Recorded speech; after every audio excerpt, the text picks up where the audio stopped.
Ito ay rated SPG. Striktong patnubay at gabay ng magulang ang kailangan. Maaaring may masiselang tema, lengguwahe, karahasan, sexual, horror o droga na hindi angkop sa mga...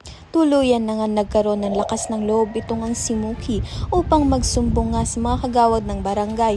At dito na nga sinabi na nga ni Muki ang lahat ng pagmamalupit nga sa kanya nito ni Olive at kung ano nga binibigay na gamot na hindi nga dapat sa kanya.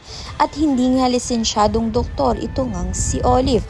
Kaya naman nga magkakaroon na nga ng karapat-dapat na hustisya ito nga si Muki dahil nga sa malakas na ebidensya na isiniwalat nga nito ni Muki sa barangay. At malaki na nga ang tsansa na makulong na nga itong si Olive at mapagbayaran na nga niya ang mga kasalanan niya dito nga kay Muki. Hindi pa nga kasama ron ang pagnanakaw nga sa anak nga nito ni Emma. Kaya naman nga't may posibilidad na panghabang buhay na nga ang pagkakakulong nito ni Olive sa kulungan.